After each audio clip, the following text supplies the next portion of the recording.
Okay, we've got things racing. So I just going to check if I've got any questions that have come in. 28, 28. Can I be one of the first one today You so I can are. go to You bed? are. Yes, you totally can. Thank you. um, so yeah, go ahead. You're wanting to stream at the same time, is that right? LinkedIn and YouTube. Yeah, exactly. But I'm unsure of how to actually set it up. Yeah. Uh, so my understanding still is that as much as there was talk about Zoom being able to do multi-streaming, it was more through another app, and that you can't directly do it just straight from Zoom. Oh, So so you can't have two? You can only have one? you can only have one, yeah. So, Oh, but you can go to another service that will send it off to multiple places. So there's companies like Restream, um, Restream.io is a service you can use to do that, and you'll stream once to Restream, and then it can send it off to 30 or something different places. That is probably the easiest way to do it. and I So can still set it up from Obvio. yeah, so you still set it up as a custom destination. So when you go uh, to live stream, you have an option to send it to a custom destination, and you'll do that, and then Restream will give you an address and the details and a stream key, and so then it'll stream directly from Zoom to Restream, and then from Restream you can send it off to multiple destinations. Okay. Yeah, Okay. I'll so look into that's that. how you technically do it. Okay. Perfect. Hmm. And the other question was, is it possible to have two rooms inside the same dashboard where I control that one of the rooms is only open for customers and the other one is open for people I put in on another list? So it is possible to have multiple rooms, and really what you control is the button access to that room. There's a couple of different ways of doing this, but um, so firstly, you can, if you are able to tag uh, the attendees clearly as to whether they are customers or if they're public, for want of a better Yeah. term, um, then you can make a special button available for customers and hide the public button, and that way they just see one button. And then public come in, they don't see the customer button, they just see the. Now the button Yeah. may be the button may be named exactly the same, and so they would be two separate areas. That would be the easiest way to do that from managing your attendees getting into Zoom. There is some complexity around how you manage now two separate rooms, right? You've got two separate Zoom meetings going. You need to have audio and video going into both of those. But they will not You be on the same time, are there at different times. different times. Great. It's just because otherwise I would be building two dashboard. What was thinking about if I can only build one dashboard and use the same dashboard for both things. Okay. So how is that different then from just using the same room? What's the difference in that? if you've got The, if you've got the same room but it's at different times, it isn't was that just by that I needed to. definition going to be separate? It was just to make it simple because then I didn't have to change. I just wanted the same thing running all the The time and event. no needing Yeah, to gotcha. change anything. Okay. So So if I do the so other one, I need to change the text all the time. gotcha. I see. So one of them is for a live stream I will make weekly, and the other one is for the Q&A A's for my customers. I see. But they could be using the same dashboard. Yeah. Yep. Or I can just copy Great. it and make two dashboards. So then that would solve No. it too. But Yeah, you don't need to do that. So yeah, the complexity of trying to run two at the same time is obviously not an issue. So now it's just whether you, in its most simplest form, you could still have two buttons and you could just manually enable and yeah, disable hide it. them, Yeah, right? Yeah, you could yeah, just do that. Or if you did want to automate it, then you can say that they have to be a customer, so there has to be a tag, and it says, and so I'll just show you a quick little example of that. Just a couple of things to think of. So we'll just look at the event that we're in right now. So as an example, join the Zoom event. So as you probably well know, you can, you can disable it. yeah. I know that. Yeah. Yep. So you could do that, but you could have it enabled and have the rule set so that if you have a particular tag, it has to include, the customer tag, for example, for it to show the button. The thing that's handy though too is that you can also do things. So I'll just show that again. You can also do it where if the tag does not include, so if it doesn't include customer, then you could have something else that is displayed to make it really clear, where that may not be a button so much, but what it could be is a blog post, like the first blog post that was here. You could have that specifically for people that have come at the wrong time, meaning, the public have clicked on it at a Q&A time. They can't see a button. They can't see a button to join Q&A, and they will get a special message that just says, our next public event, whatever you call it, right? Our next event is this time.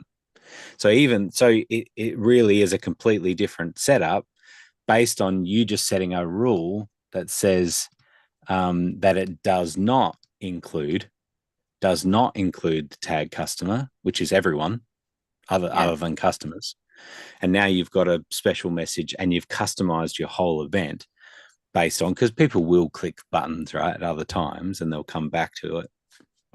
And so now you can sort of customize it. And for the customers, you'll have it really clear that they can join. This is where they join.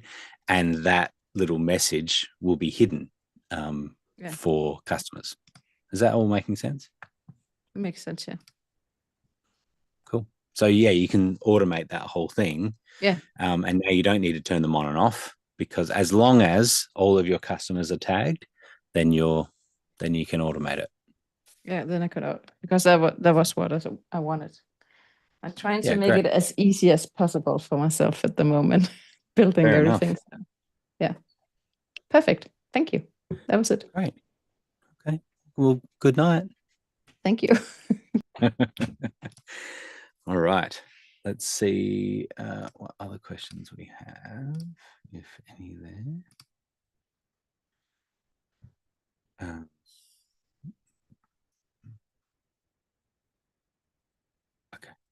Okay. That was the only other question that was posted. Hello everyone. I've missed other. Oh, so Muddy, you probably. I did see that you've raised your hand, and then I totally ignored it. I'm sorry. Were you just going to add to that? Well, no, that's all right. That was a great response, and I was asking some questions in the chat about whether only certain people can attend each of the meetings, and I think visibility rules on buttons is the easiest way to do it. And if the two buttons went to two different areas, then the offline message could be customized as well. True. Yep. If, you could have both buttons go to the same area, but, people only see one or see the other. But the problem is, if both buttons go to the same area and the public clicks on it, it could take them into the room when, it wasn't supposed to, but having Yeah. those go to separate areas would mean that you could also have those offline messages. And it's a kind of set it and forget it, approach that you're describing. So, but Yeah, no, I exactly. raised that. I was going to say that during the question, but you answered it well. But no, I raised my hand for another reason. Okay. Yeah, far away. Well, this is a kudos to the team. I stumbled upon something last night.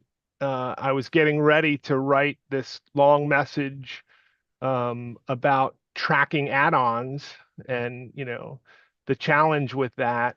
And what I discovered is in the add-ons section, where it shows the add-ons that you purchased previously, something I think is new, or at least it's new to me, that if you click on one of those transactions, let's say you bought extra capacity for 250 people, but you're not sure if it was used or not, but by clicking on the transaction that shows in the billing, it now expands and shows you if it was applied and to what event it was applied to, because add-ons for capacity live at the organization level, but they get applied to individual events. And so I discovered that the billing page, if you click on the transaction, will show you the details. And so let's say you bought 10 add-ons, it will show you 3 of them were applied to this July event, 2 of them were applied to this August event, and then by process of elimination, you've got 5 left that have not been used yet. So anyway, just a kudos to the team for making that happen, because I know that's been an ongoing desire to understand kind of how many blocks have been applied, how many do I have remaining, and so Totally. yeah, Yeah. nice work. Yeah. A slight little caveat for your particular event is that the refunds that you got have not been the add-ons have not been removed from that for the refunds that you got. So we need to fix that up. Does that make sense? And yeah. And when I went back through, maybe they were refunded so early that the transaction was pending and then it just never landed as cleared, like it was reversed. I know that some were, but it also made me think, like, maybe I thought it went through 5 times, but it didn't go through 5 times. I don't know, but because only 1 or 2 made it onto my credit card statement. So yeah, yeah, we need I'm not sure. to double check that too, because I wondered, not that you should have to do this, but were you doing a refresh at all after the purchase? I know I did at least once, and I don't think it was the final time. I think I Right. was trying to refresh and still getting that. And again, I think it was just a cache issue, and it wasn't loading. Possibly, yeah, I don't that's know. right. It was weird, but I also don't Totally. remember because I was in, scramble mode at the time. So Yeah. Yeah, 100%. Yeah, we've got to tidy that up a little. There's a couple of things on that, but yeah, we've just got to circle back. We have sort of built a refund process, or at least, yeah, sort of that would then remove. Actually, Justin, hello, Justin. You could note this, that in the support app, the refunding of add-ons is not functioning properly. So yeah, we just want to work on that a little bit, but also just that the workflow. I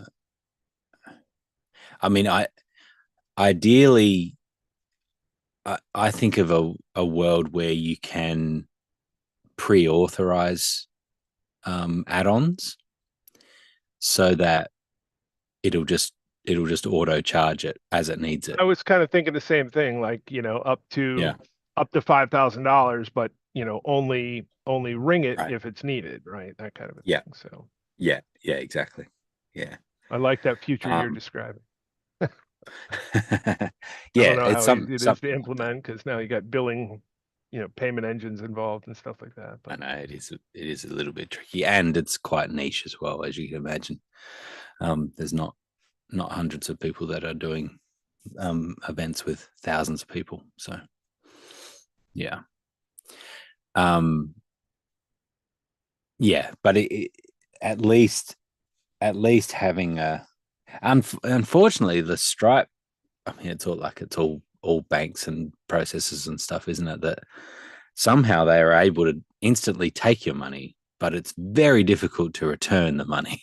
Right? It's like that's a very long, complicated process to return money. 7 to 10 business days. Exactly. Yeah, but we have managed to instantly take your money. we're very, very good at that. But for some reason, it's 5 to 10 working days is what Stripe says. And it's like we've got to count the cash and send it by boat, and it's just very complicated. So anyway, so unfortunately, I mean, I wish that was as instant, because then it could be a matter of most people just saying, do you know what, I'm just going to put $1,000 on there. I'm going to buy $1,000, and then I know that I can just we'll get a refund afterwards, and it'll be super simple. Some people can't float that. So yeah, for an organization that's having repeat events, it's no problem to have credits, have additional blocks, in the account for the next event, and they'll just roll over and use. But yep. Cool. All right. Anyone else? And Grant, Melanie said it in the chat, but I don't know if you heard. Melanie bought her first Mac Mini. I know. It's very special. It's a special time. I don't think she'll regret it at all. I think it was who was it that said that the shift is not as hard as you think it might be, which it really is. I think Justin said that, maybe. Well, and also, I mean, it doesn't, particularly when so much of what we do is online, and you're in the Google browser and stuff now, or or Safari or whatever. It all looks very similar, but you'll be happy that it runs well. Is it going okay, Mel? Yeah, I got out of my car because I heard you guys chatting. Katie's husband was here today and set everything up. So I'll post another photo. But yeah, I did it, as Muddy said in one of his posts, like in less than 24 hours. Like when Amazon said it could be here at like between 7 a.m. and 11 a.m., I'm going buy it and just get it done. So really, it's taken you guys, what, 2.5 or 3 years to get me to do this. Really appreciate it. And it was cheap. Like, it's crazy. It was cheap. So yeah. So we're kind of doing like another rehearsal event, just because I didn't have time to run ads, but I'm going to redo in October, but it's all set up. I'm literally going out food shopping for the event now, but the studio's set for Friday, Saturday, Sunday. Well done. So thanks, everybody. Done. Yeah, thanks. And Grant, I did see your note, and Muddy, thank you too. That's great. all. I've got to get in the car. Got to get in the car and drive. All right, you do it. I have to go over 2 rivers to get to the grocery store, so it takes me a while. Bye. I'll listen though. See you soon. Okay. Bye. All right. Bye. That's awesome. It's like locking in the dates is what actually makes a big difference, because you force yourself to actually make it happen and to get the things together, and then I mean, it's not the first event for Mel, but it's first is worst, and so then it's only better from there. So it's really cool. Getting the right gears, you won't regret having a Mac. So I don't think. All right. Anyone else? questions, Hey, comments? Grant, how's it going? Yes. Good. How are you, Jason? I think my camera just froze for some reason. Strange. Good. I am still interfacing with a client that uses an event platform called Swoogo, and we spoke a while ago about like ways in which we could connect those things together. I think Zapier is probably still the best bet, although I haven't explored that yet. It has a pretty robust API. Have you ever done work kind of, either connecting to another API, or do you guys have some sort of API to connect to pass credentials into Obvio? Yeah. So remind me what is it a CRM? Swoogo is an event platform. It's Okay. like I could, like we generally use it just to connect people to Zoom meetings, but I'd rather. So it's kind of it's a network of organizations that have single sign-on on this platform for a lot of different things, but one of the things is an integration through the single sign-on into Swoogo. So once they're in an event that is generated through Swoogo, I want to be able to just use that approval to get them to their dashboard. And so ideally you're storing a Obvio magic link back in there, or I mean, back on the what I service? think what they could do is they would go to Swoogo and click to join the event either on their dashboard there or in their email or calendar invite, and it would pass through Swoogo and take them to Obvio. Yeah. So I mean, to answer the question, yes, there is an API available for enterprise users of Obvio, and so then yes, you can then create attendees and pull attendees, magic link and all of that. That's all possible. So that's that. But see, I mean, even on a pro account, you can do URL parameters and pre-populate a sign-in.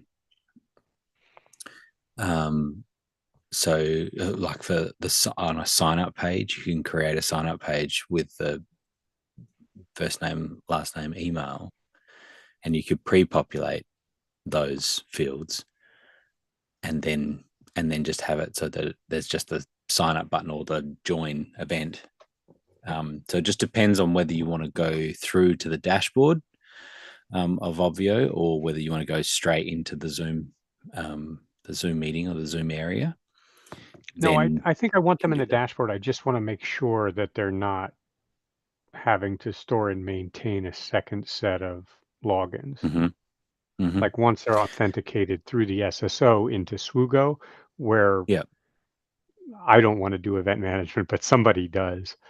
I just want them to click. They can register for the event in that way, and then I'll hit them with a text or an email or whatever that the event is about to start, or they can go to the events page that's on Swoogo and click and join the event and come through the dashboard here. Yeah. Okay. Yeah. So I mean, I think there is a couple of ways. So that the sign up feature of Obvio you could use with pre-populating from URL parameters, and so that could just pass through, and then it's just a button that gets them to the dashboard, so they don't have to enter anything. They just click the button.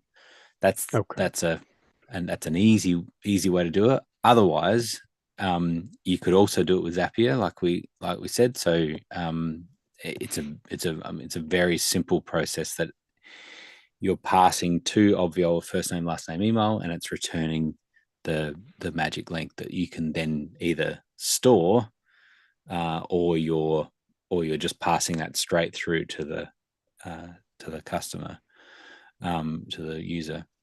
And so, but it sounds like you're still bouncing through Swiggle to Swigo to go to have them go back. So there, of course, there is some overlap, right? There is, and this is often what happens when we're connecting different services, is it's like we're overlapping this dashboard essentially. So you're sort of having two dashboards if they're bouncing through Swigo and then they go to the Obvio dashboard. You could be sending them an email directly to the Obvio dashboard, but it just depends on how you want to manage all of that.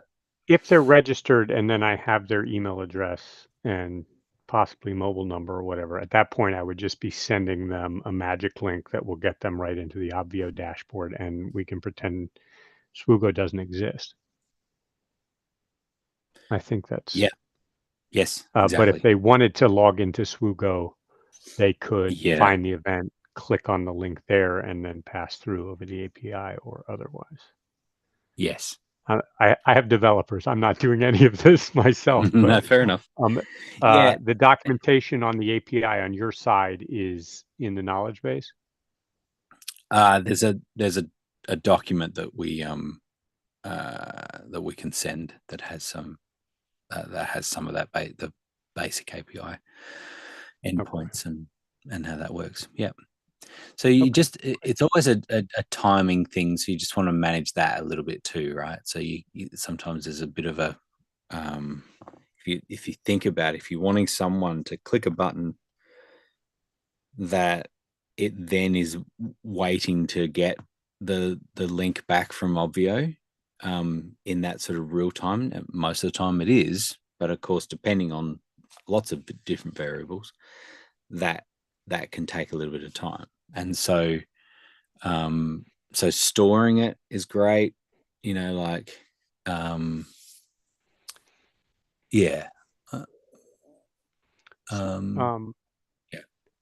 The other thing that would be great is at the login page on Obvio, giving people the opportunity to sign in with Google or sign in with Microsoft, and then you would match the email on the registration, but you'd just be taking the token from the those entities as SSO providers, and giving that additional sign-in option is not, I think, a hard thing to do from a development standpoint.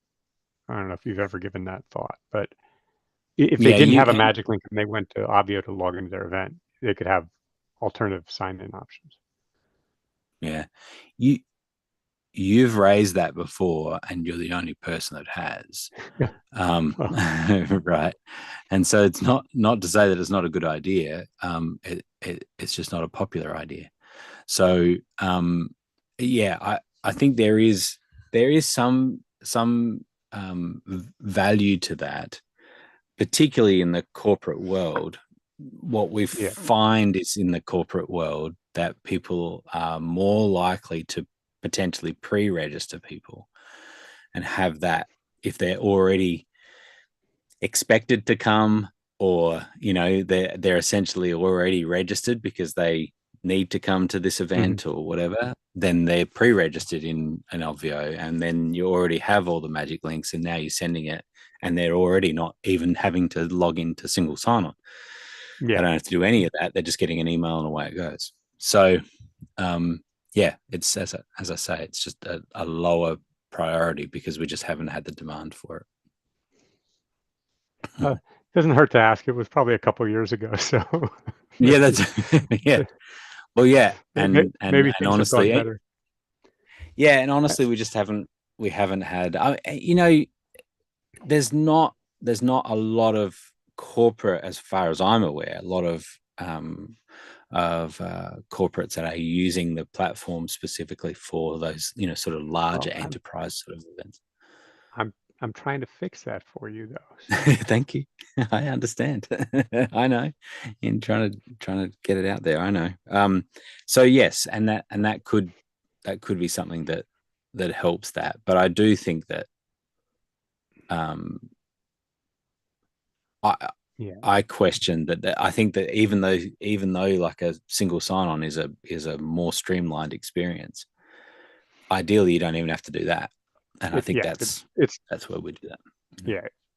it's not more streamlined than a magic link for sure. But Right. if they find themselves in some other way, if it's a very low hurdle to give them these other sign-in options, Yeah. you know, I feel kind of like, what's the harm? But I like the approach that you Okay. guys are using, which is send the reminder email, send the reminder text, tell them this is all you have to do to get on, and I'm sure that's the way 90+% of the people engage with it anyway.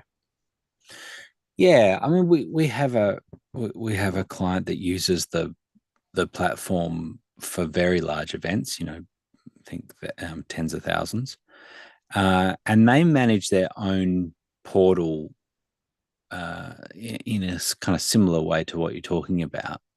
In that they, when someone registers through their own system, they are seeing the access to the Obvio dashboard for those specific events. And so they are encouraged to log into that portal, click on that, and takes them into Obvio.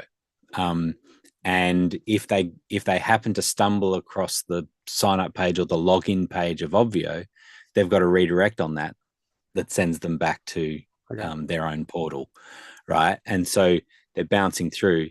Now, they still do send emails that have the direct link, to get them into Obvio. But yeah, there is, people that are needing to do this, particularly when it's high ticket value, multiple events, that you have this ongoing relationship with an end user.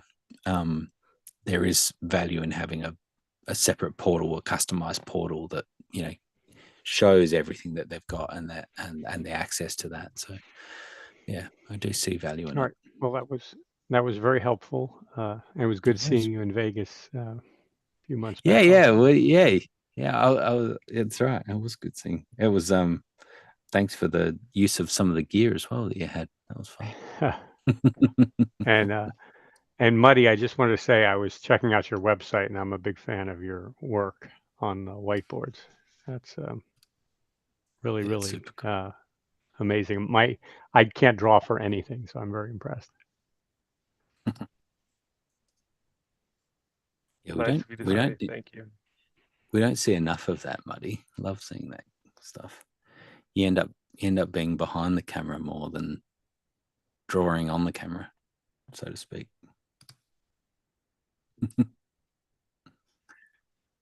So Grant, cool. So Grant, yes, I have a question for Jason. So Jason, do they actually need to get into the Obvio dashboard, or is that event management system you're talking about the dashboard, and really they just need to get into Obvio Zoom? I like the idea of engaging them in the dashboard. I would like to get Swoogo out of the process altogether, but that would require me to run all of the events in the organization, which is 170,000 users. And nobody's asking me to do that. Nobody's paying me to do that. So I just want my events to be cooler and better than the other ones. And therefore they can sign up in this event portal, and then I just have to get them into the dashboard. But I like the idea of having a video wall behind me and having the emojis populate and things like that.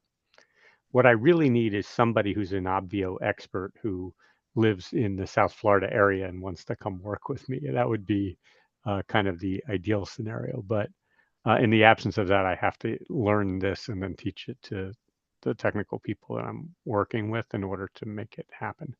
And it's just, I've got a lot of fish in the, I got a lot of irons in the fire right now, and this is not getting the attention that it needs. So short answer is you want them to have an actual dashboard and not go to Swoogo for the dashboard.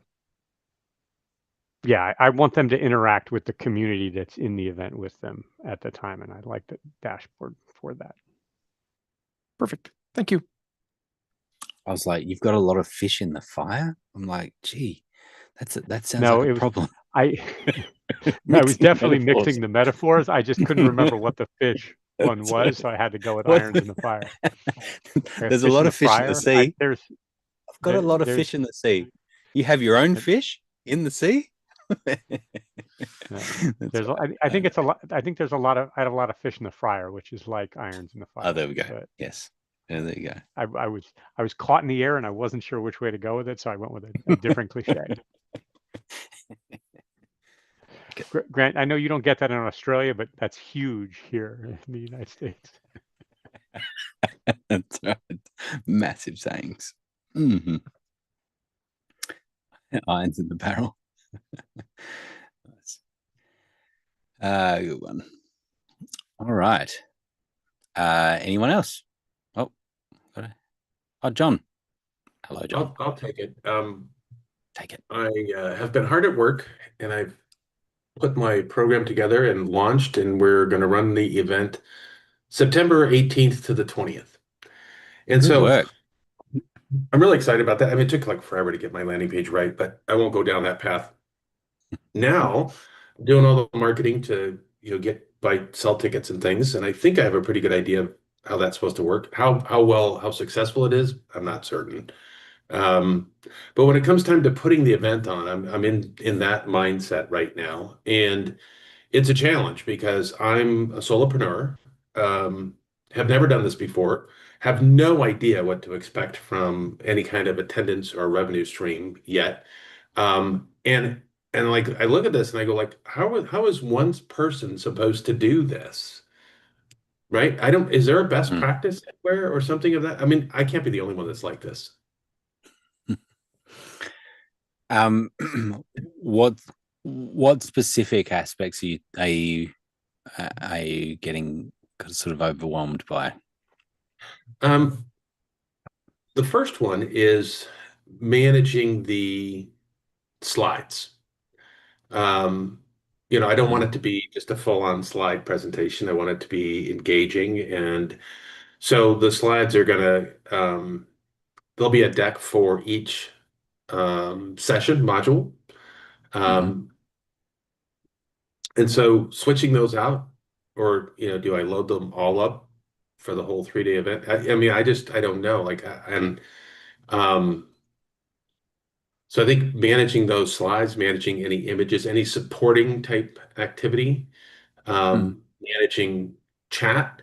I have no idea whether it'll be a lot of chat or no chat. My community is not as well versed in events like this as like Leapers or something like that, where there's a lot of chat going on. So I have no idea if there's going to be a lot of chat or not.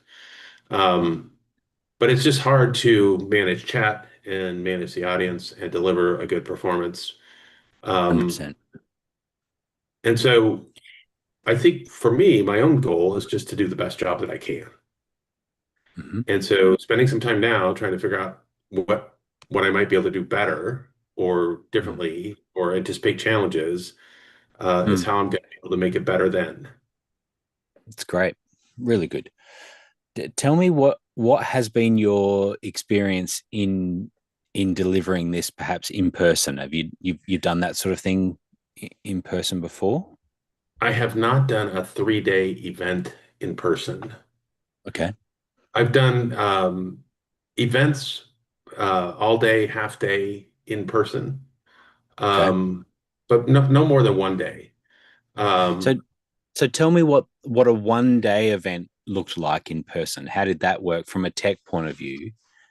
How did you manage that? There wasn't much, right? So 20 people in attendance. I've got a slide deck and I've got a clicker that I can control, and I can look at and talk to and see anybody I want to. Right? If somebody looks like they have a question, I could say, "Hey, so what are you thinking? You're thinking." I can engage them to find out. So they're not having to use chat because it's live, and it's in a small enough venue that I can see and talk to all of them. Okay. So I've never done anything like with a ballroom type thing. That's not anything I've done before. Yep. So the reason I ask about that is that I think that there are more similarities than differences with what you're doing online, and potentially thinking about it in terms of keeping it as similar to that as possible is going to make you more comfortable, right? And so I think about that straight away. If you are not expecting hundreds of people, and that it's more likely that you're going to have a similar number to what you have been comfortable with in the past in person, then you have an option then to say, do you know what? We're not going to use the chat. We're gonna open up and talk. We're gonna either raise hands, we're gonna unmute, we're gonna just talk. I'm gonna put my screen up. I can have 49 people on the screen at once, and we're just gonna be able to talk it through. So I'm not necessarily suggesting, I'm suggesting that is an option for you, right? Because anywhere that you can kind of remove this complexity layer of tech and just bring it back to the humans that you're dealing with is going to be a win. And so if you already know that your audience is perhaps less familiar with doing these types of online events, then what if you were able to set it up in such a way, both for you and for each of the attendees, that they have an experience that is more familiar, and that is not using chat, for example. How does that sit with you, that idea? That actually sounds pretty brilliant, actually. I hadn't really given that a thought because, it's been a part of what we do everywhere. And so I think that makes sense. I think, what you don't want is people talking on top of each other. And so that becomes a housekeeping concept that you can lay out the rules when you get started. I was thinking about what this is like for me is like just doing one webinar after the next, right? For a whole day. And then you're going to do it again and you do it again. They're all 90-minute sessions. They're all 90 minutes, engaging, communication, teaching. So I think then if I've got this right, then it sounds like loading up the images and slides for morning up until lunch, right? At lunch, you have the time to swap them out. Yep. Right. As opposed to trying to put in a whole day's worth of information. So at lunch, you can kind of swap out. You could also take what you learned in the morning and apply. You get a little bit of time, right? You got a half hour or 45 minutes in there that you can do something with, and make adjustments or do whatever. It's not a whole lot of room. But that's kind of what I'm thinking. So what did you do with your all-day event in person? You had a few slides? No, it was called the one day business plan, and it was quite a few slides. It's probably 150 slides. For the day? For the day. And did you have that as one deck, or was it individual decks? One deck. One deck. But I knew the deck and I knew what was coming up, and I could, hit the clicker and I knew what the next slide was going to be, and I could talk effectively for it, or I could set it up, or I could do anything of that sort. So what's the difference? Well, the only difference is that we have this. If you have in the live version, lunch is spent in and amongst all the people, right? So there isn't time to go play with tech.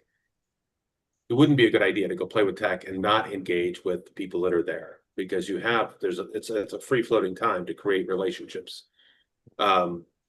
Here, and maybe we don't do this, but you've got a built-in lunch break, or you've got the lunch break built into the PAG, and people are going to go do whatever they do for lunch. They're not captured. Yep. So I just want to check your logic here, right? Because we're talking about, should we just make a whole slide deck for the day and not mess around with it? And that's what you used to do, and that worked well for you. I don't think there's any reason not to do that. Okay. And there's no advantage to doing it. I also think that if you have any downtime in those breaks, you don't want to set yourself a bunch of tasks that you have to do in those breaks.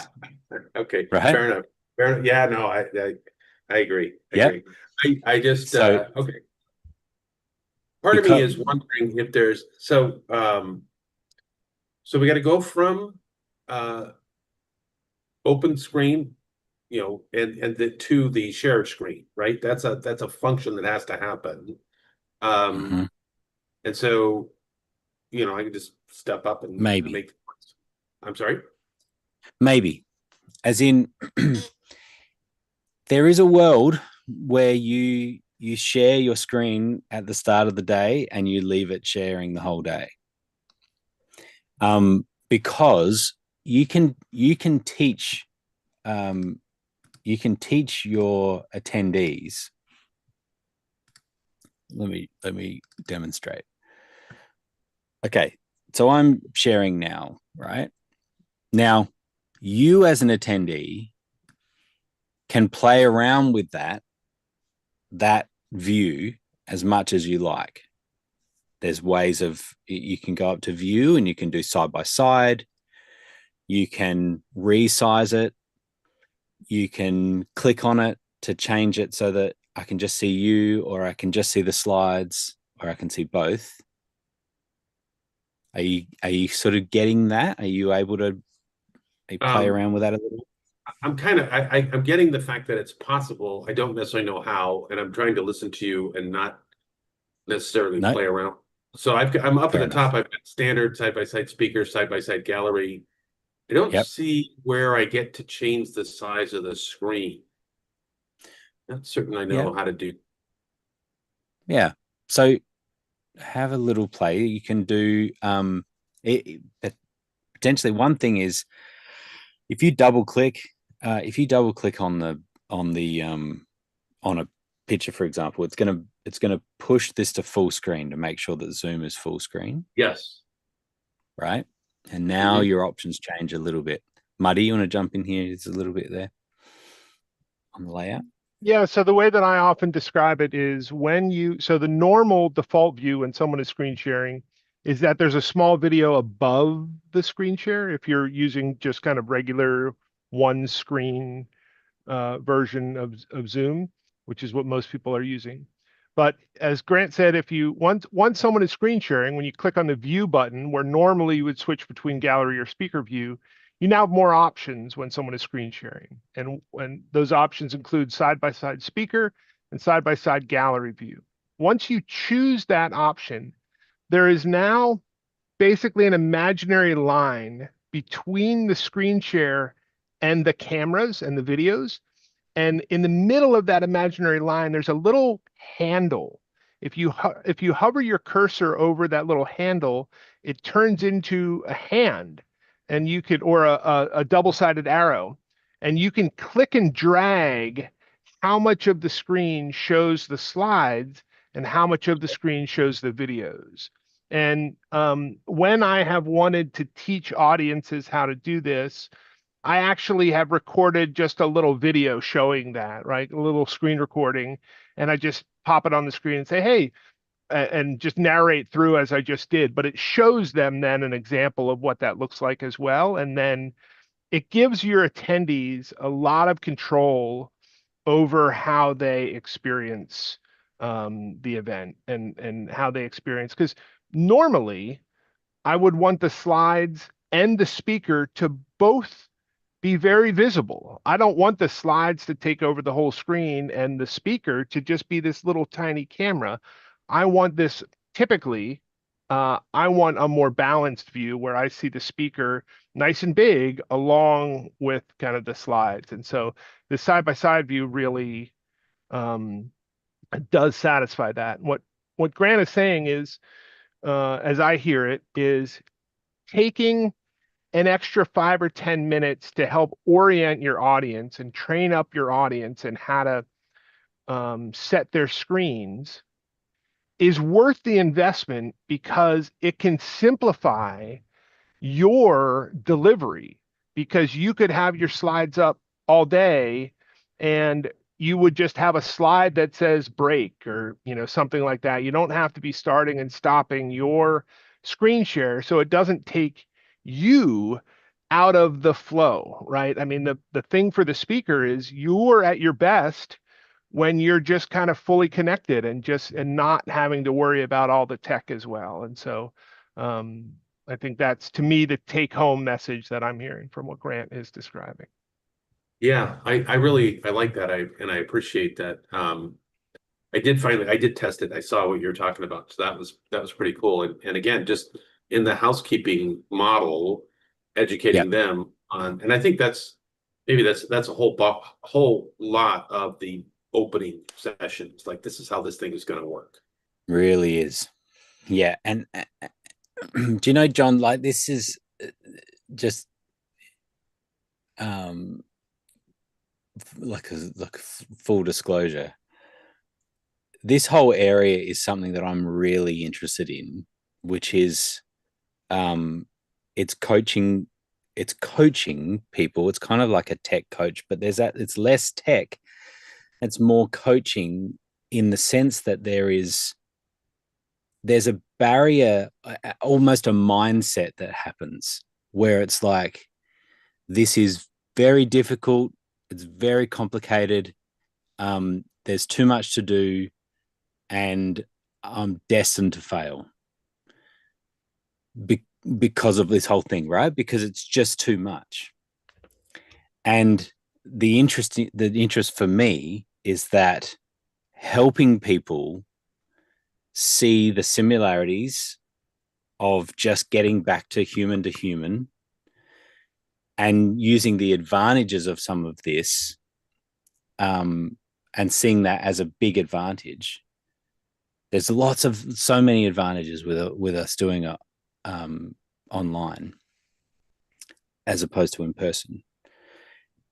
Helping people see that and working through that is something. So I'm just telling you how I totally appreciate it, because yeah, you get into a mindset. What's the experience I have in 3-day events? It's watching Blue and Barry do theirs. So that's what I have, right? And so now I'm like, wow, man, if I have to do that, that's going to be hard. Yeah. So I'm asking these questions now because I don't want it to be like that. Because that just feels complex.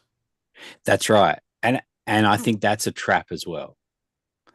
And what's interesting is that I would argue that when you were planning for your 1-day in-person event with 20 people, you weren't thinking, how can I be like Tony Robbins when I do this event?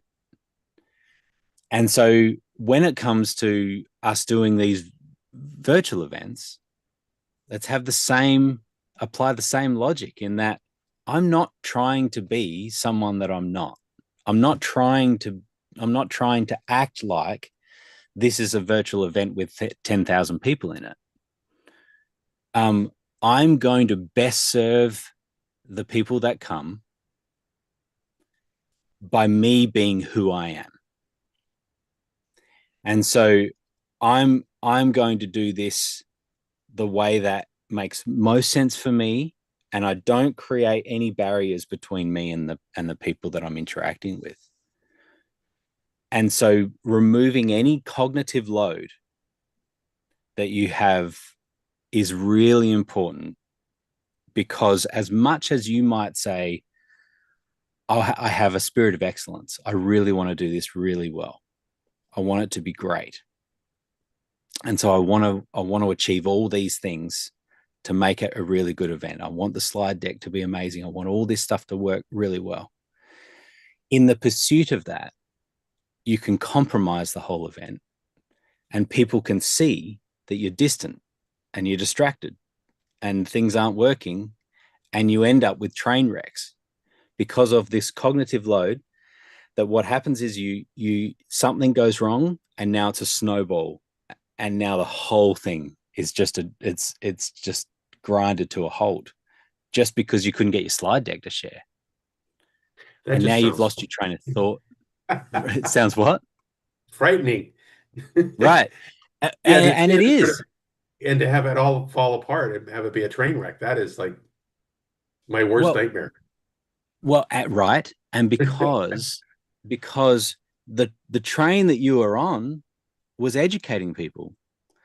You're thinking about that education process. And then you get to this point where you're like, oh, where's the share button? Oh, that's sharing the wrong screen. This is done. Okay, now I've got this. Now I've got it back up. And now, sorry, where was I? What was I talking about? Because now you've just turned into the tech for the show, and you've lost the train of thought. So that's where I start to think, why not share the screen the whole time so that it's just always is working? And so now it's very familiar to you. You've got a computer that has your slides on it like you used to. And the slide deck's there for the whole day. And now you're working through it and you're spending all of your time in your connection with people. And so if slides is one aspect, how do we remove any, complexity or possible pitfalls there? Chat is another thing. Now, I think that over time, you will get more and more comfortable with chat.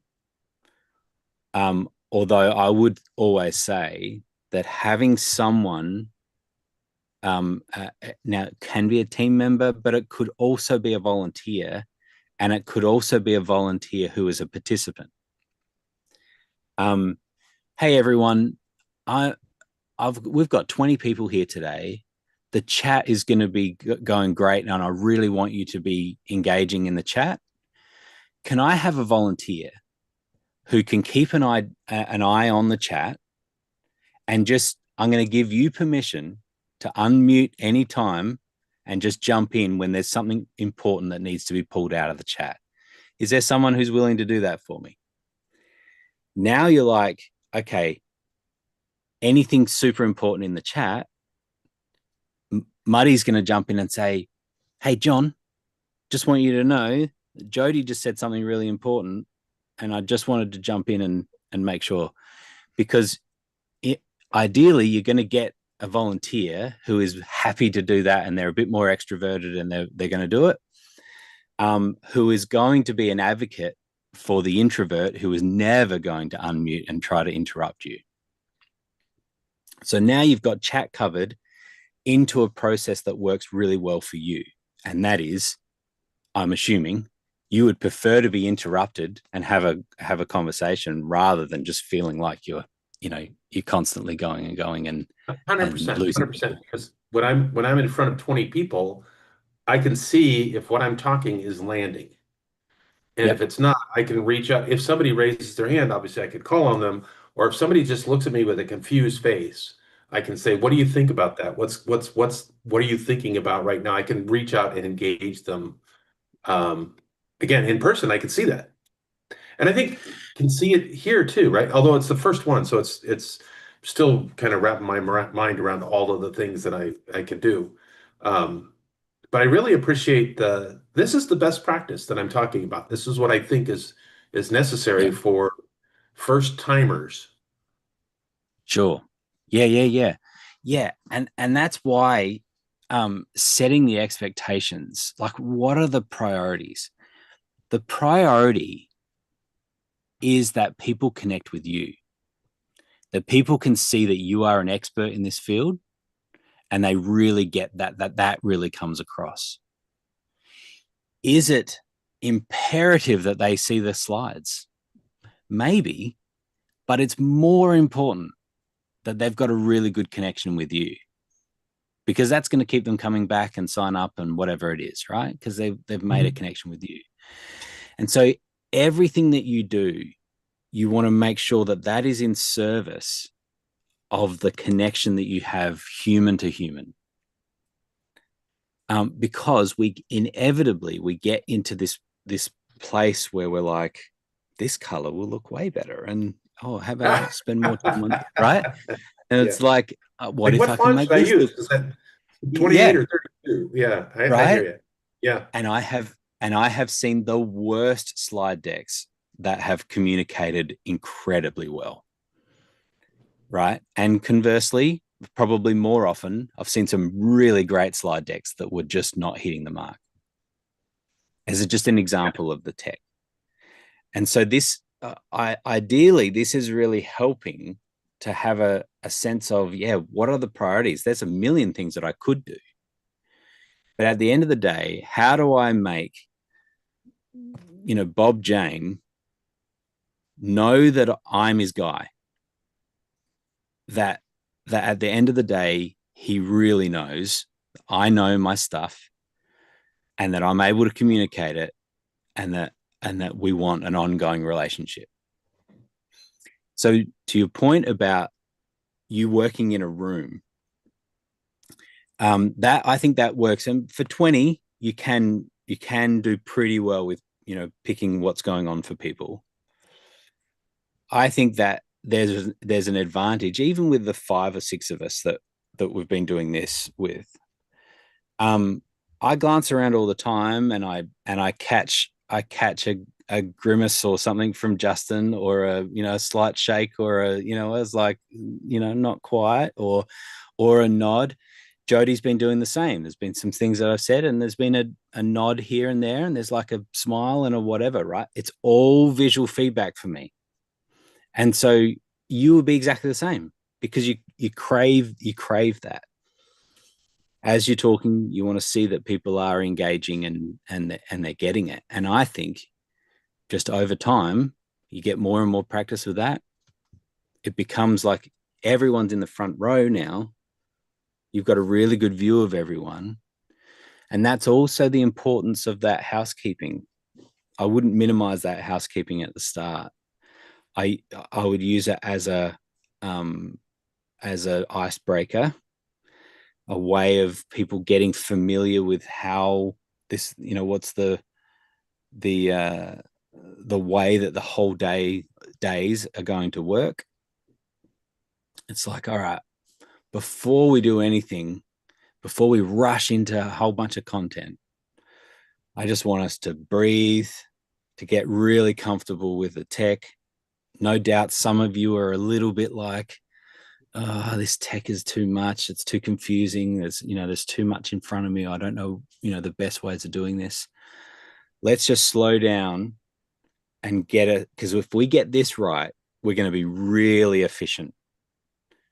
Arguably, we're going to be more efficient in the way we're doing this than we would be if we were in person. Because we can all see the slides the way we want to see it. We can see the people the way we want to see it. We've got a really good view of that. We've got no heads in the way.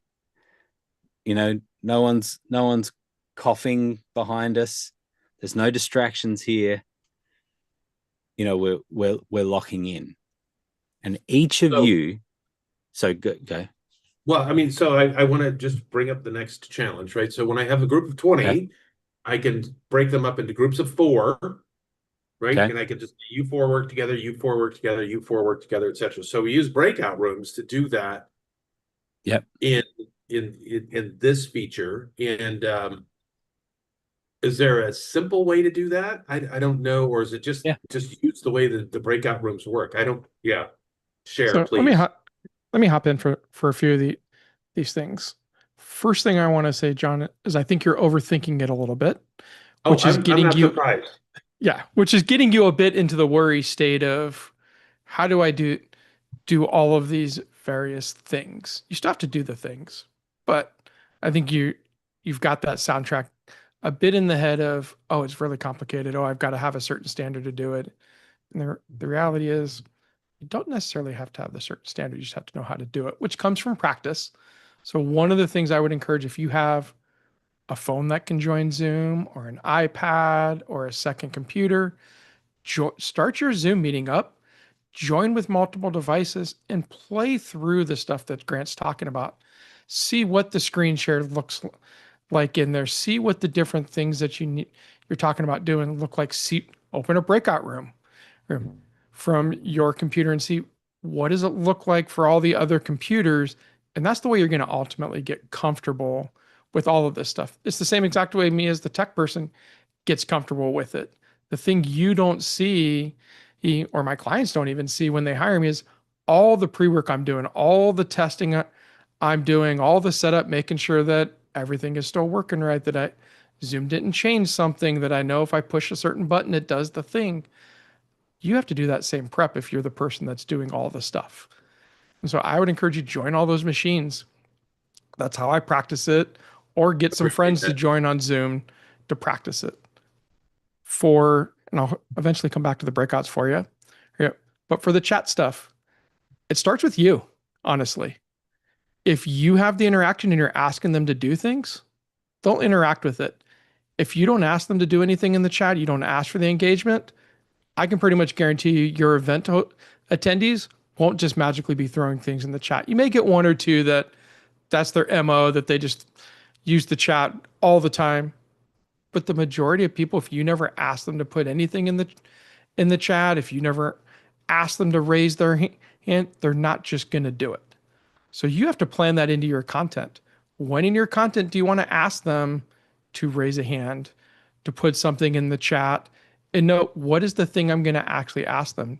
Throw that into your speaker notes for those particular slides so that in the moment you don't have to remember what was the thing I was supposed to ask them to throw in the chat here. Oh, I was supposed to remember on this slide to raise the hand. Because as much as we think we're going to remember that, in the moment, your focus is on the audience and delivering content. It's not on trying to remember, oh, yeah, I got to ask them to do a check in. I got to ask them to throw something in the chat. So throw that in your notes, and that will help them get that interaction. Because as Grant's already talked about, you're going to cover how to do the interaction in your housekeeping. So you're already going to prep them that there'll be time to raise their hands and how to do it. Have them practice raising their hand, and wait for the majority of your audience to raise the hand and repeat once or twice where they find the raise hand button. Have them during housekeeping throw a hello in the chat or tell you where they're from, and wait for them to actually put it in there and remind them where the chat is at and how to actually find it. And once you do that in housekeeping, then the rest of the day as you're going through that, you don't have to recover where's the chat. You will have to remind them. I will tell you for the hand raise, every time you ask for a hand raise is to bring them up to stage, you're probably going to have to remind them where it's at.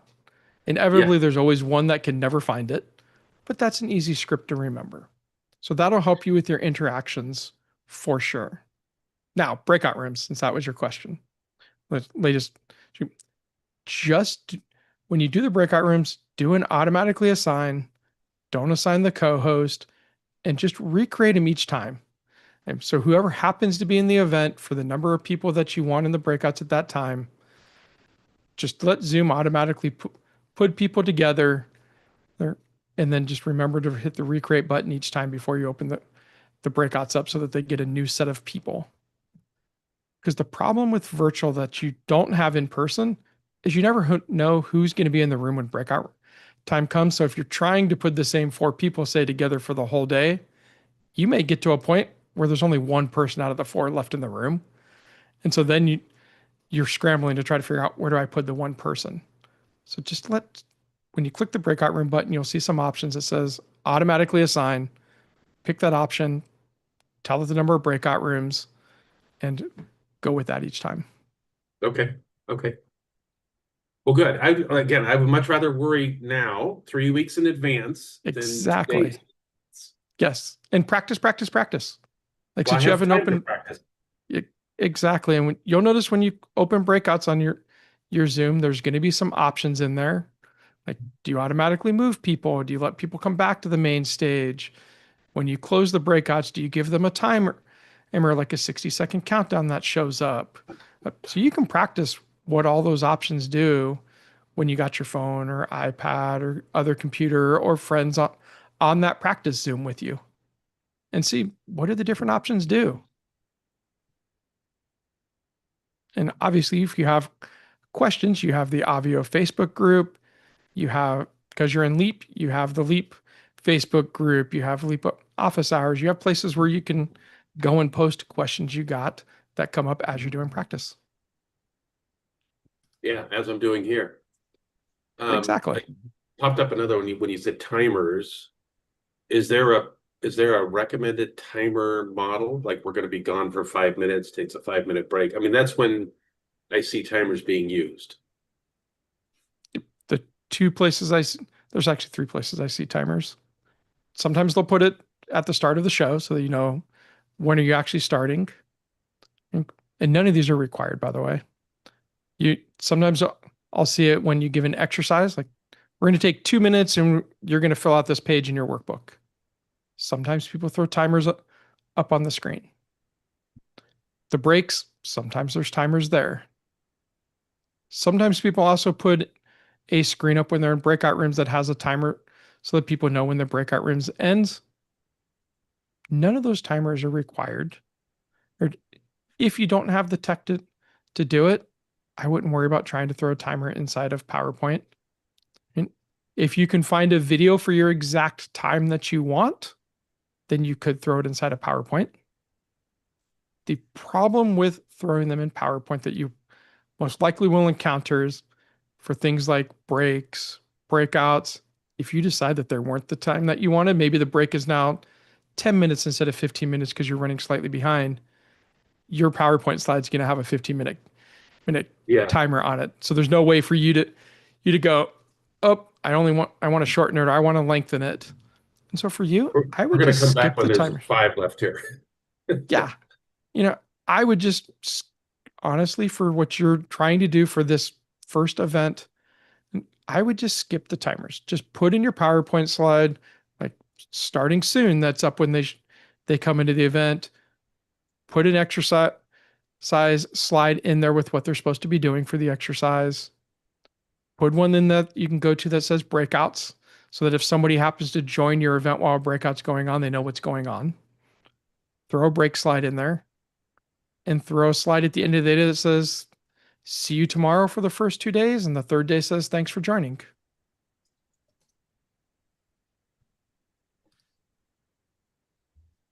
Okay, good. I'll have Grant, more. I saw you. Yep. And I saw Grant, you unmuted. So you got a thought on this one? I know. Well, I mean, we could talk for hours about it, right? But I think in everything that you do, you just want to be super confident with it. And so if you're not super confident with it, then don't do it yet. And so, for example, even the breakout rooms, you might not do it on day one, or you might not do it until the afternoon or something, where you feel like you're just in a bit more of a flow with people, because they will have confidence in you, and you will have built confidence from doing it as well, in doing it, just running the event, where you feel like you have a little bit more lenience. One thing I will say about virtual is that you're not restricted by time and space. Lunch is not being prepared out in the foyer. And so that your event can breathe. And that's where you do see it with virtual events, where we're just as like, hey, we've had some great questions. We're going to run 10 minutes here, over here, 20 minutes. I mean, that only means something to you. It doesn't have to mean anything to anyone else. You don't have to say exactly when lunch is going to be, because you're on a journey together. And so then it's like, it feels more dynamic for people as well, when it's like, all right, we've come to a good spot now. How about we grab 15 minutes, go outside, go touch a tree, grab some food, and come back and let's keep rolling in it. Defining that time is really key, because the longer you make it, the more likely people are to really get out of the world that you've just created. Now they're jumping into emails, they're making some phone calls, they're doing stuff they've just totally disconnected from what you've created, the space you've created. And so sometimes it's like that 10, 15 minutes. It's like, hey, grab some food. Can we all say we're all happy that people are going to eat on screen and it's totally fine? When we're humans, we watch people eat all the time. Is it okay? Yes, everyone's okay with it. No one's embarrassed by eating on screen. Awesome, right? So then it's like, okay, so go grab snack, get drinks, whatever. We're on a journey together. Because if you put all of this in context, that you're not apologetic about about people giving their time to you, the information that you've got could be life-changing for people. And so they have committed themselves to come for these 3 days. Please do yourself the service of clearing your agenda, clearing your space, clearing your mind, and devote yourself to this topic for this next X amount of time, because it could radically change your life. And isn't it amazing that we have now gathered these people from around the world? We already have a common interest, and we have a common community has gathered as we come around this topic. This is pretty amazing.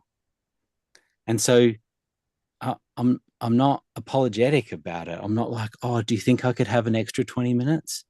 No, we're going to have an extra 20 minutes because this could be the last nugget that you need that unlocks a whole bunch of things for you. And we're going to do it together. And so if it takes an extra half an hour, it takes an extra half an hour. And listen, if you need to leave, just leave, right? We understand there's emergencies, there's things that go on. That's fine. But if you don't need to leave, then please stay. Stay with us. Be connected. Keep really connected to what we're doing here, because it really could be game-changing for you. And we want to go on the journey together. As much as possible, we're all on this journey together.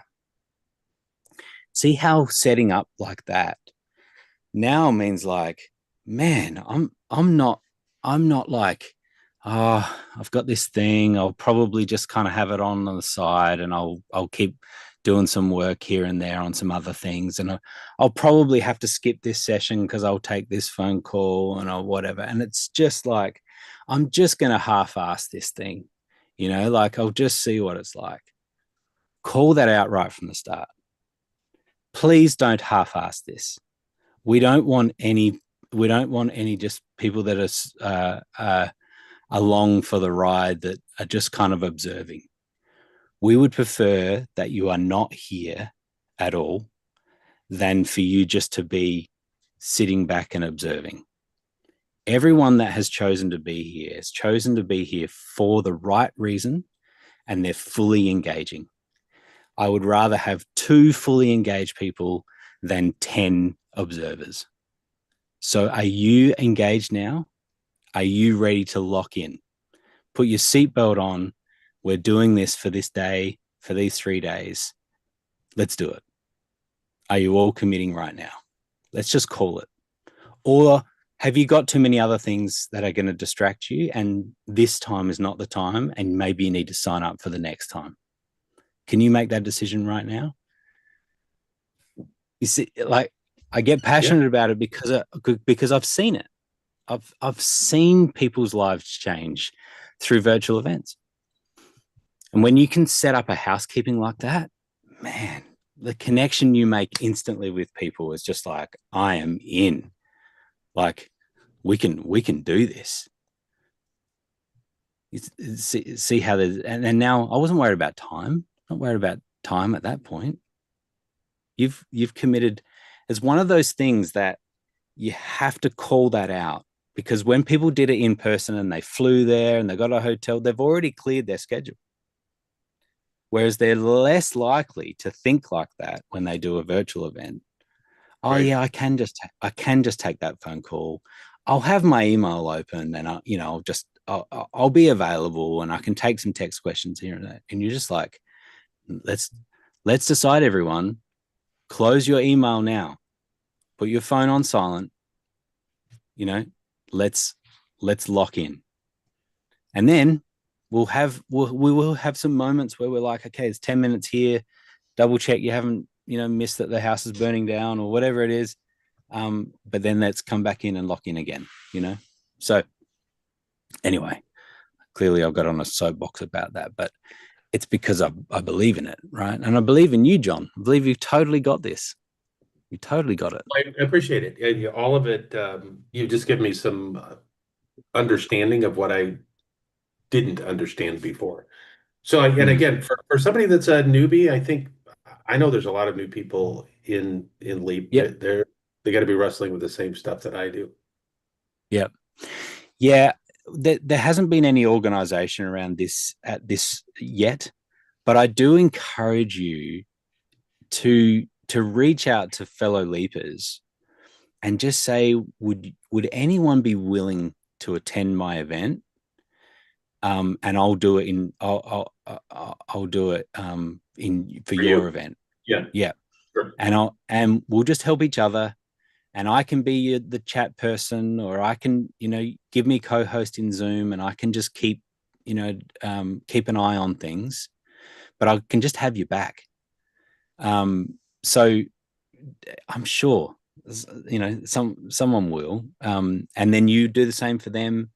You'll learn from them, they'll learn from you. There's no money exchange. It's just I think it could totally work.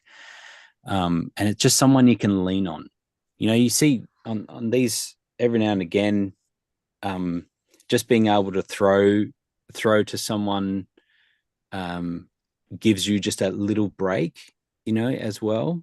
And so it's just an opportunity there. So I'm sure you'd find someone, and they can keep an eye on the chat. I mean, the volunteer idea that I said before totally works too. And so, you could look at that, but having a leaper, okay, work for you. And John, come back next week and talk again about it. Yeah. So John, for the chat, one of the things I would say is you can also set that up in housekeeping, or actually you can set it up when you get into content, that when you'll be watching the chat, when you want. Like, I'm getting ready to hop in to talk about XYZ. I'm going to be focused on you and delivering content. I won't be able to monitor the chat during the session. So they just know you're not going to look at it. And then in those times where I talked about you intentionally having them do something in the chat, you could pull up the chat and then interact with it. And then just go back to not interacting with it, because you've already set the precedent that I'm not going to be monitoring it as I'm going through content. And so that you take that worry out of your mind of, oh, I got to keep up on the chat. I got to keep up on the chat. Because honestly, nobody keeps up on the chat. If you look at all the people that you're following from a mentoring standpoint, none of them are truly keeping up on the chat. What you see them do is pause their content, go over and intentionally look at the chat, interact with it, and then come back to content. They're not looking at slides, presenting, and looking at chat all at the same time, because it's impossible for us to do. You can't split focus. If I'm looking at chat over here, I can't be talking to you at the same time because I'm not talking to you. Like, I'm looking over at chat. And so that's why it just pauses.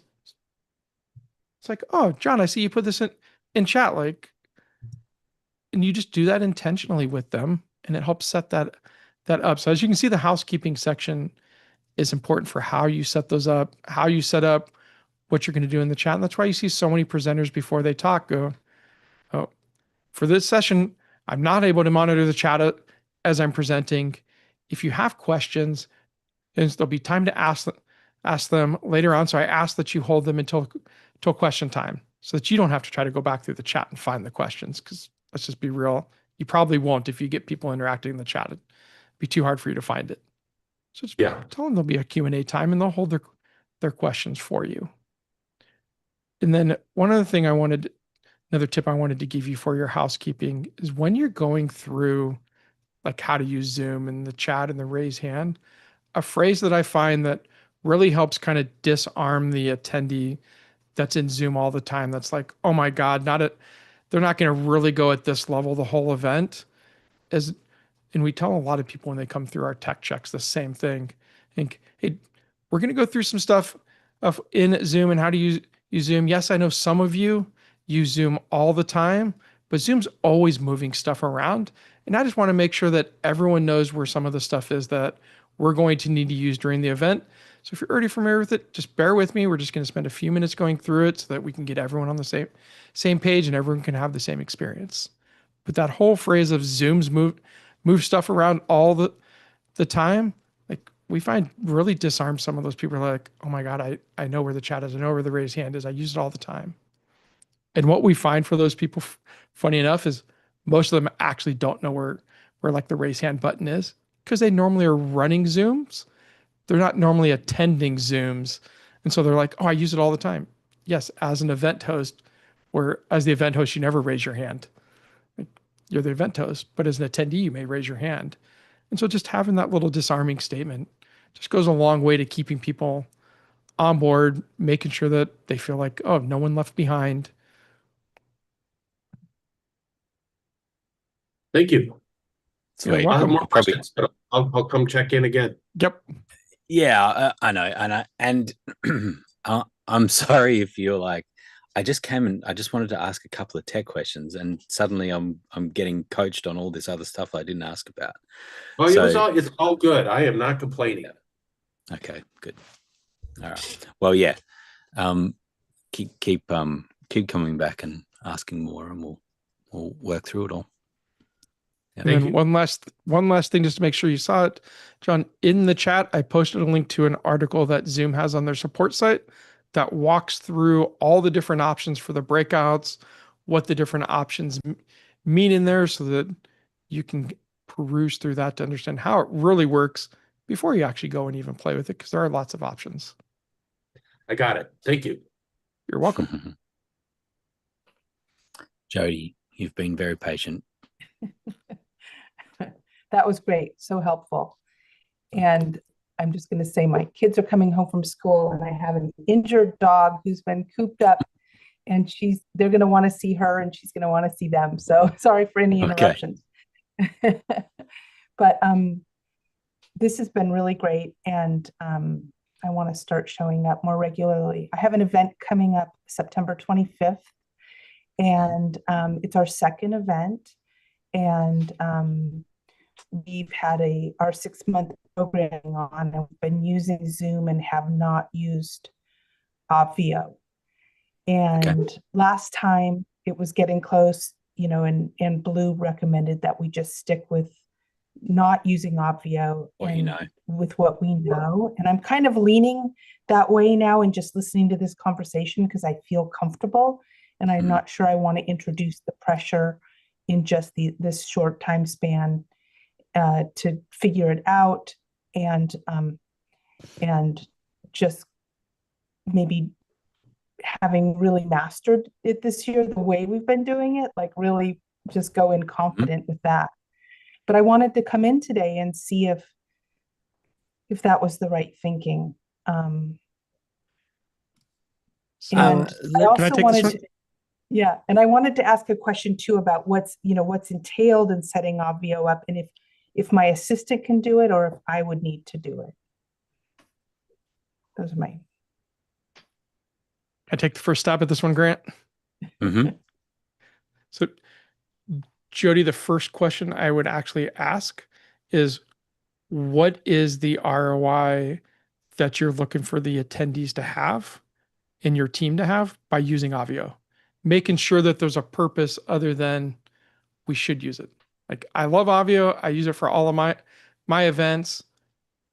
But you also have to ask, if we've already got something that's working, it's working well, we know it, is there enough of a benefit for us to make this one of the up levels that we want to do for the next event?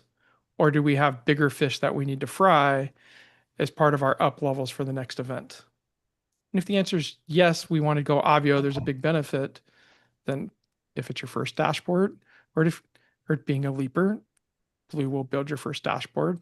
Your assistant can definitely build the dashboard in there. There is the workshop training that we have. We've got a walkthrough of building Jimbo's dashboard that your assistant can do and can go and build your dashboard, hook it up to your CRM. With your event being September 25th, you could easily have a dashboard built in the next 2 to 3 weeks. We typically don't even give the dashboard out until a day or two before the event. So you're looking at like September 23rd, September 24th to have it done enough to give it to attendees. So you have enough time to do it if that's the up level that you want to make happen this time. Back to you, Grant. What do you think about that, Jody? Yeah, I think there are a lot of other things that I really want to master between now and then. This is only our second one. it's probably better not to distract myself with one more completely new and discrete thing to do, but deepen where we are. Yeah. Deepen our, our offering and our practicing, just practice time, and, making our offer and our energy, all those places. So, yeah, I was going to totally. And I was going to say a very similar thing, Justin. We're on the same page, where I was just going to say, what's the problem you're solving? Is there a problem at the moment? Is there a problem with people getting into Zoom? Is there a friction with that? Is there a problem with them accessing resources or, that type of thing? And if that's not a major problem at the moment, then it's probably not the right time. Okay. Because what we're really talking about, the equivalent of what we're talking about, is how are we setting up the foyer for the ballroom, to the ballroom? Like, I really want to have some more lounge suites out there, or I want to have something else out in the foyer. But that's a big problem. And that's, it's like, no, I'm sorry. What was that? Oh, was it? It was, you know what I mean? And so it's if at some point you're like, do you know what? I'm having so many people who are just not getting in the Zoom link properly, or they're coming in. It's a real problem that they're coming in with iPad in their name, or their whatever it is, right? And we really want to avoid that. There's lots of things that Obvio does that I'm sure that you would find really helpful. But is it more important than you tightening up the content, or tightening up the the interaction, or the pitch that you make, or whatever it is? It's not going to be more important than that. Right. At this stage. It will scale for you better, right? And that's one of those things, is that one of the strengths of Obvio is how it scales. And so you keep working on building that list and getting more people coming, and then you're like, actually, I've got more people coming. I do want to up level the whole process, and so I can justify now doing that and making it happen. So great. I think that's great advice. I'm reading Muddy said too, a dashboard, and the button goes to your unit. It's funny where we're like, come to an Obvio Q&A and we'll tell you why not to use Obvio. Well, that's what Blue said too. He said something very similar. But I want to keep coming just because I'm inspired. And thank you for all the wonderful things you all shared with John, because that was applicable to me as well. And I think you've got something there, Grant, with helping people with this kind of mindset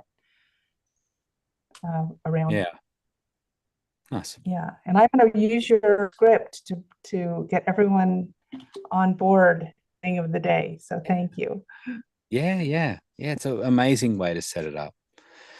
Because sometimes we're, as I said, we're sort of apologetic, or we're like, oh, thank you for coming, and I hope that you get something out of today. And no, the responsibility is on you to get something out of today. And if you don't think you're going to, then get out of here, because there's no freeloaders on this ride, I really like that, because you're asking people to step up, and so yeah, it's fun. Right. Thank you. No worries.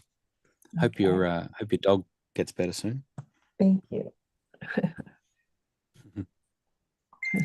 Right. Super. Anyone else? That's enough. It's enough to chew on. All right. Well, thank you, everyone. We'll do it again next week. Keep playing around. For those of you that are using Obvio, keep playing around with it, and we'll talk about it more. this has been recorded, just so you know. Sometimes we forget that that I live stream it to YouTube for the express purpose of making it super easy for the recordings, right? So at any point you can click the link that you came to join. It's going to go to the dashboard, and on the dashboard is a playlist that has all the recordings.